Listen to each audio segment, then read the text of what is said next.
Big disclaimer here. Only if the Browns win. The team went winless last season. The season before that, the Browns only notched a single victory. So if they finally get their first regular season win this year, these Bud Light victory fridges will automatically unlock.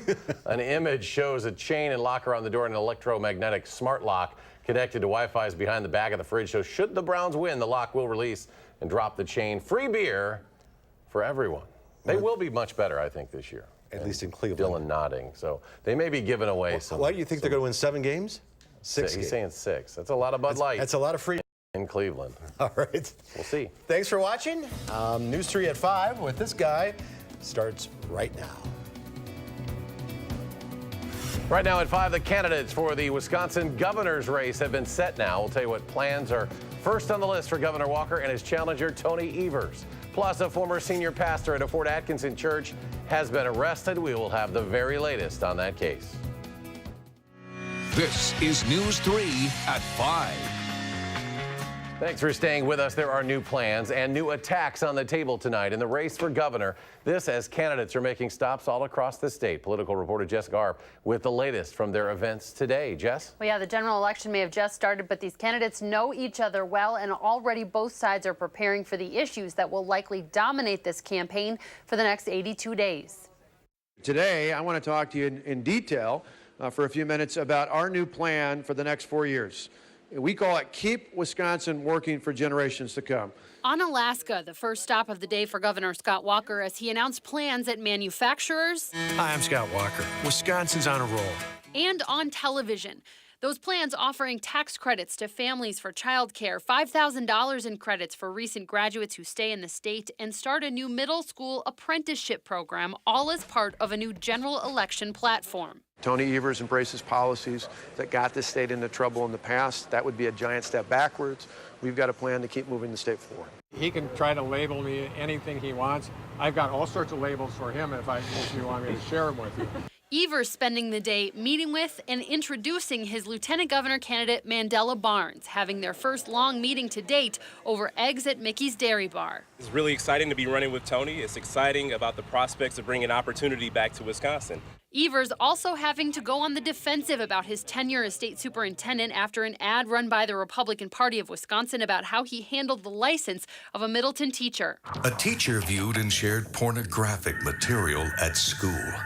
Tony Evers knew about it. Do you believe that those attacks are going to continue, and do you intend to fight back on the airwaves in a negative way as well? Yeah, we'll fight back, but honestly, God, we're not surprised by that. That's always been Walker's MO. It's attack, it's divide and conquer.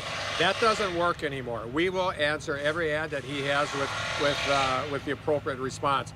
And as for Governor Walker's new plans, Evers says he'll have an answer for that too. Whatever he's proposing right now pales as compared to what he has the destruction he's done for the people of Wisconsin thus far. Now, both of these candidates made stops across the state today and have plans to do the same in the coming days. They've also agreed to debate, likely the first one held on October 5th in Madison. It's going to be an interesting race. Jessica Garb from the News Center. Jessica, thank you. A big endorsement today in the race for U.S. Senate. President Trump now backing the Republican candidate. It is unclear, however, that that could give her much of an edge in November. News 3's Rose Schmidt in studio with us with an in-depth look at this race. Rose? Well, Eric, today President Donald Trump is endorsing Republican Leah Vukmir via Twitter, saying she'd make a fantastic U.S. Senator. But first, she'll have to unseat Senator Tammy Baldwin, who also tweeted today saying she'll fight tooth and nail. Vukmir is calling herself the underdog in the race and says Baldwin will likely outspend her. Lots of outside money has already been poured into advertising for Baldwin. Charles Franklin, director of the Marquette Law School poll, says an endorsement from President Trump likely could have helped in the primary election, but may not necessarily help Vukmir in the race against Senator Baldwin. So what's good in a Republican primary may not help Vukmir now in the general. We still don't know how much Trump may come into the state to campaign.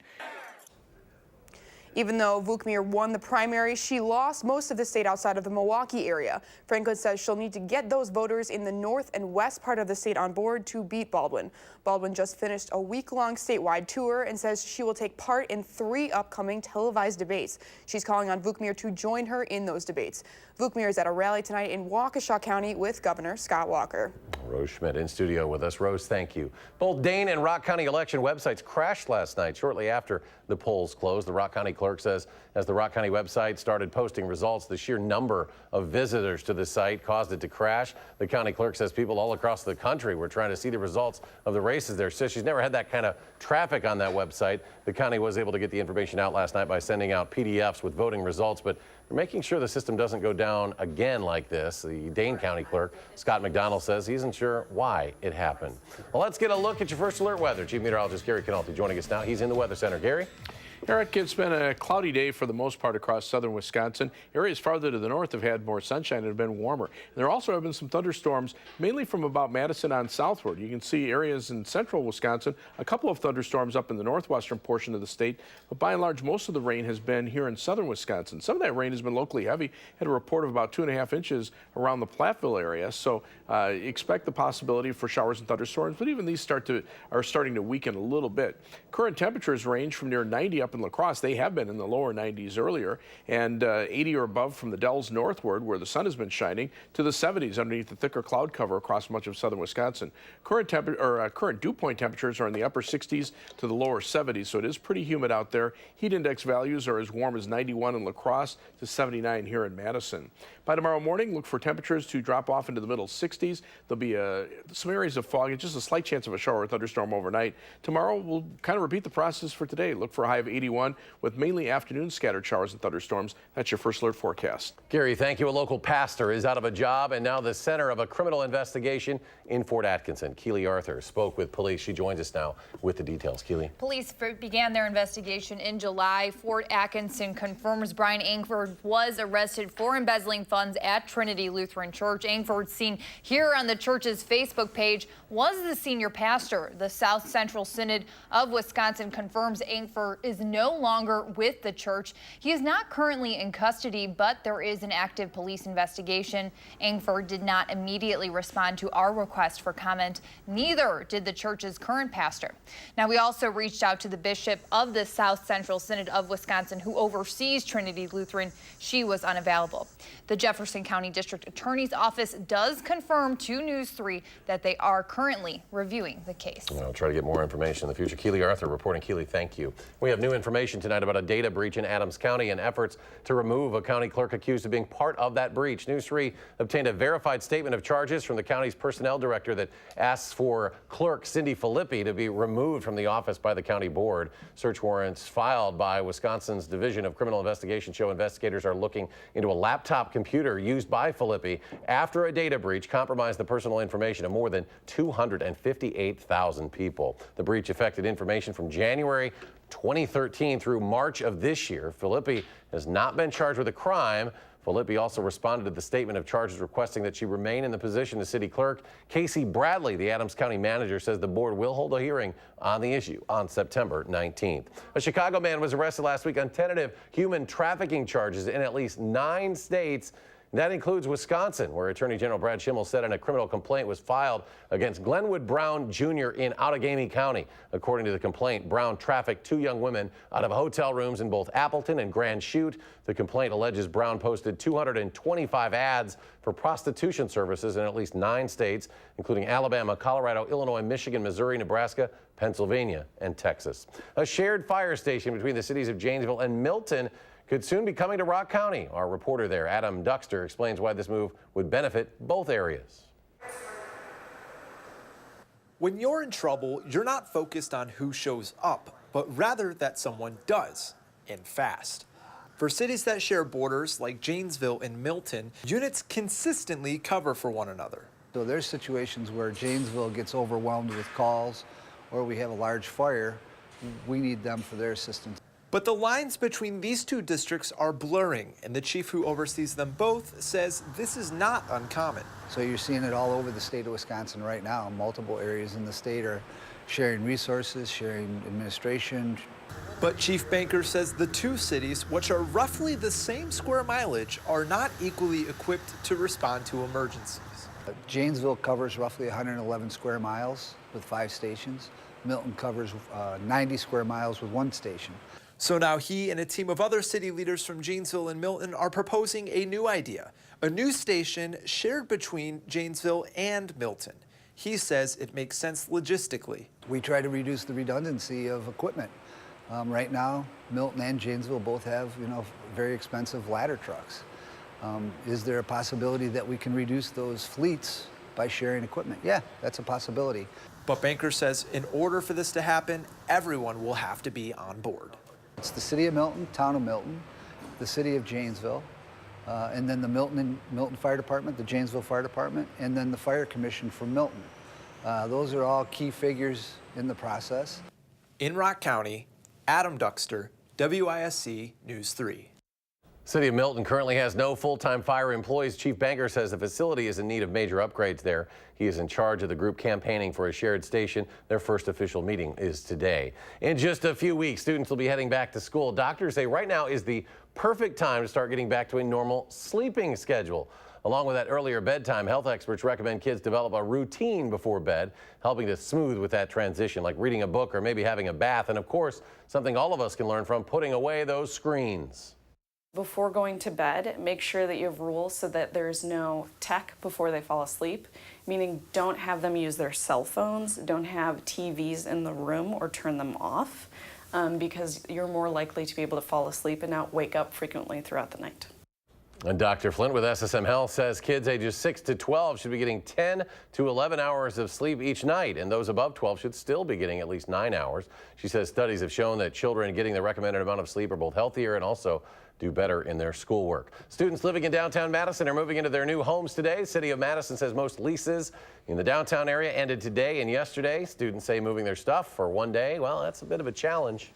A lot of people are kind of homeless right now until they can move into their new places, and that's why I say I'm fortunate that I've been able to just bring my stuff back to my parents' home.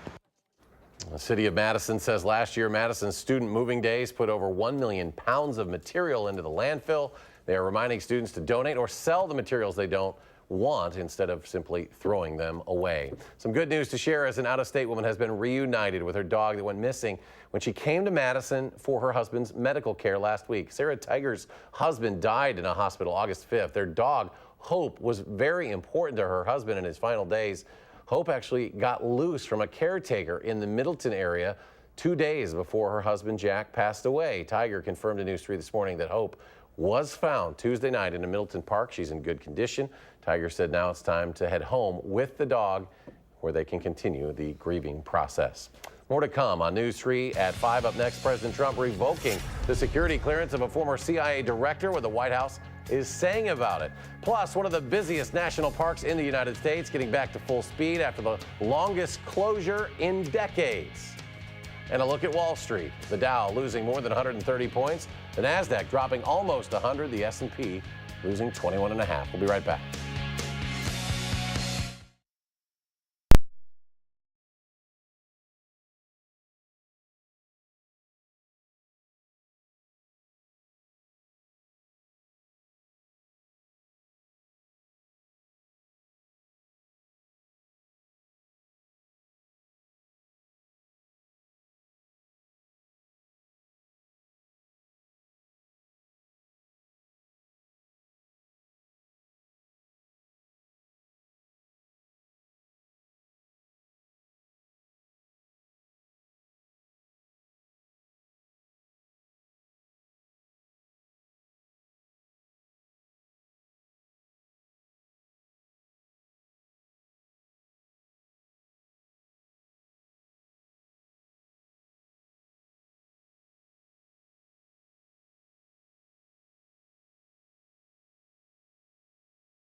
The White House announced that President Trump is revoking former CIA Director John Brennan's security clearance.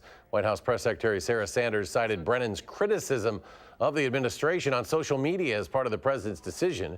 High-level security clearances are commonly granted to senior government officials after they leave office. Those clearances are renewed every 5 years to allow former officials to advise their successors. Experts say revoking those privileges puts the public at risk. Not going to be able to get the requisite knowledge that that these individuals have in their heads. The president is also said to be considering striking security clearances for some of his other critics, including former FBI Director James Comey, former Obama National Security Advisor Susan Rice, and former Director of National Intelligence James Clapper. The Drug Enforcement Agency is investigating after over 24 people were rushed to the hospital with overdose-related illnesses. This was in New Haven, Connecticut. The majority of these cases happening at a public park near Yale University. Police believe the drug involved is some form of synthetic marijuana that may have been laced with PCP and an opioid. It's a nationwide problem. Let's address it that way. It's a nationwide problem that people are self-medicating for several different reasons. Police are waiting to receive toxicology reports back to determine which drugs were used before overdoses. Officials say there have been no deaths. Search teams in Italy are working around the clock now, hoping to find more survivors after that giant highway bridge collapsed yesterday and killed at least 39 people. Rescuers with dogs searched through the night trying to find survivors. During a heavy rainstorm, that bridge suddenly plunged 150 feet onto a riverbed below, buildings, city streets as well, taking dozens of vehicles and those inside with it. One witness says it was devastating. I hope this morning I wake up, it's a dream. All a bad dream. But it's not a dream. The public prosecutor has already announced the intention to launch a criminal investigation to determine whether negligence was involved. Locals say the bridge was always under constant construction, and they have been expressing their fears for years that it would never survive an earthquake. Hikers and nature lovers return to Yosemite National Park Scenic Valley after a rare 20-day closure because of smoke from wildfires. The hit to national parks comes as wildfires continue to rage across parts of the West. California, like several other states, has faced a longer and more destructive wildfire season because of drought, warmer weather attributed to climate change, and homes built deeper into the forests. Yosemite's closure came at the height of tourist season, costing the park and nearby communities millions of dollars. It's really exciting to be able to come into work today, to be here in the valley, to take a walk in the valley, and to see not only a sense of normalcy, but to see the energy in the air. The National Park Service says the park on average draws more than 600,000 visitors every August each year. Gary Canalti joining us on the backyard patio. Gary, we mentioned this earlier. There was some smoke that you could actually see, right, in our area from some of the wildfires, in Canada, I believe? Yeah, between Canada and the northwestern part of the United States. Some of that was drawn over by the jet stream. Now, the rains have kind of washed some of that out of the air, but still at high levels of the atmosphere, there's still a lot of particulate matter because of the smoke from those wildfires. Now, around here, we've got cloud cover that's pretty much the main story, and it's also bringing some showers and thunderstorms. You can see how they kind of blew up across southern Wisconsin. High-resolution Doppler radar, there's no severe thunderstorm warning in Rock County, but it is. We are looking at some heavier rainfall totals, especially over southwestern portions of the state. You can see around Platteville, an area might have picked up over an inch of rain. In fact, we got a report around Platteville of about 2.5 inches of rain, whereas lesser amounts, less than a half inch in the green shaded areas. And then you get north of Madison, there's very little or no rain that fell there, and temperatures were much milder. You look at Doppler track right now, some showers and thunderstorms in the southern part of the state, a couple up in northwestern Wisconsin, but we're still kind of trying to deal with two weather systems, one coming up from the south and a cold front which is still kind of stationary up to the north. You can see the live view from the WISC and Quebe radio sky cams. Lots of cloud cover around here. The Edgewater sky cam showing pretty dark clouds there. It's starting to get a little bit of a sprinkle here in the backyard. High today so far 83, the low at 67, but right now we've dropped to 77 degrees. When we had some showers, temperatures had dropped into the lower 70s earlier this afternoon, and the humidity is still pretty high. Dew point temperatures are are close to 70. You can see kind of a split flow in the jet stream. So the little moisture surge from the south kind of stuck over southwestern Wisconsin.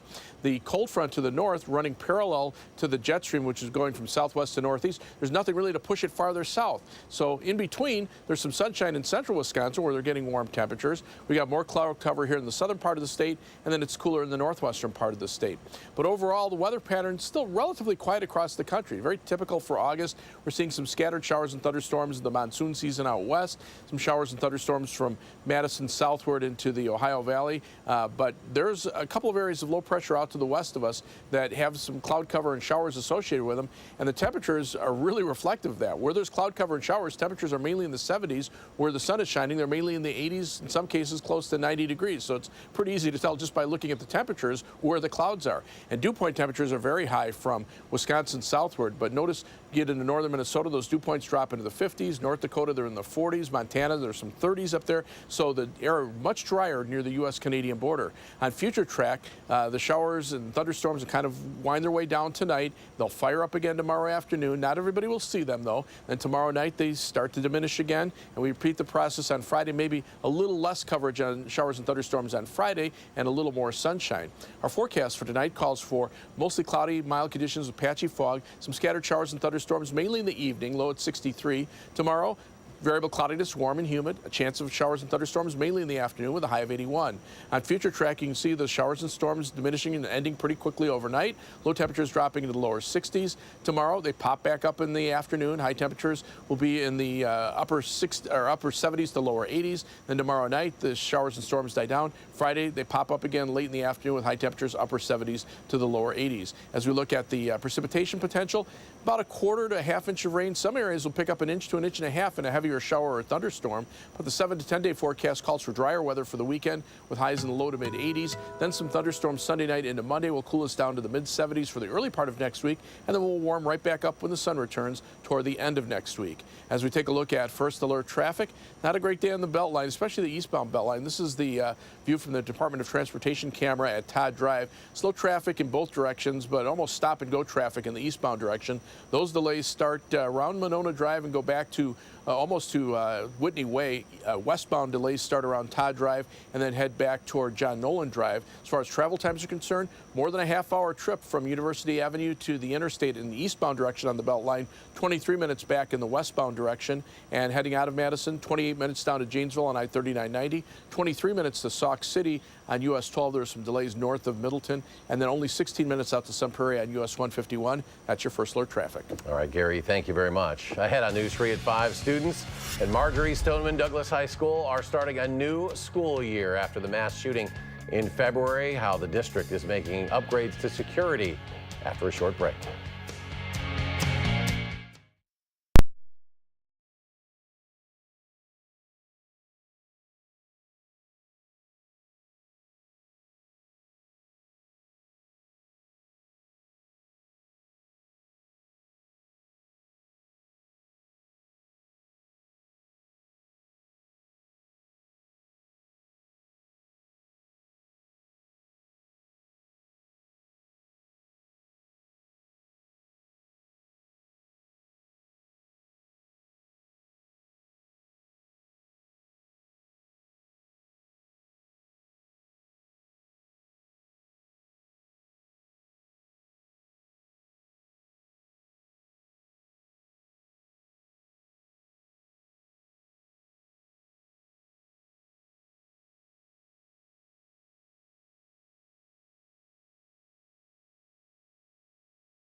Therapy dogs and counselors were brought in as classes started this morning for more than 3,000 students at Marjorie Stoneman Douglas High School in Parkland, Florida. The school has made many security upgrades since February's deadly shooting, but some students still don't feel safe. Adriana Diaz reports from Parkland.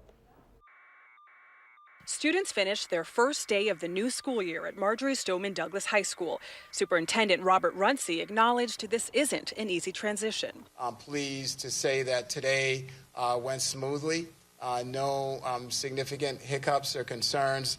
Runcie says students return to a school that's far more secure. The number of on-campus security personnel has doubled from 9 to 18. That includes 3 armed school resource officers. More security cameras have been installed, along with a single entry point system. Students and staff will be required to wear IDs at all times, and upgrades have also been made to classroom doors, so they lock automatically. I lost 4 friends that day. Sophomore Lauren Hogg spent most of the summer traveling across the country, advocating for gun reform and registering voters. I'm worried about my friends who go to other schools who don't have additional security, because I think while I'm sitting in my desk at my school, I'm safe because I have all this additional security. But what about them? Other students are hopeful. I feel like we all went through this together, so we all kind of understand what everyone else is going through. So I feel like it's going to be a good year.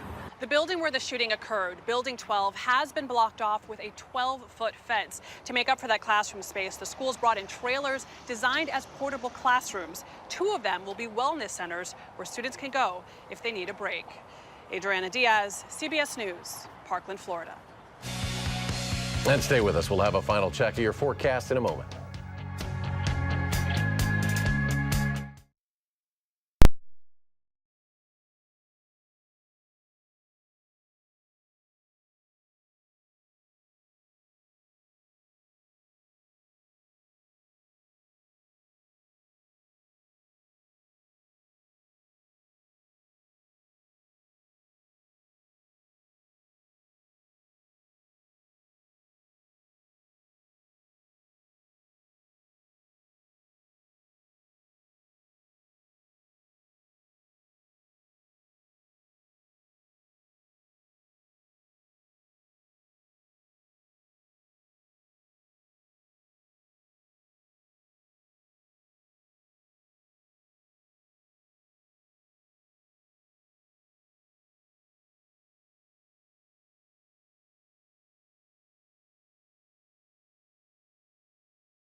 And Chief Meteorologist Gary Canalti rejoins us once again. Final check of the forecast. Yeah, watching some showers and thunderstorms out there, mainly from Madison on toward the south and east. And even those are starting to weaken pretty quickly.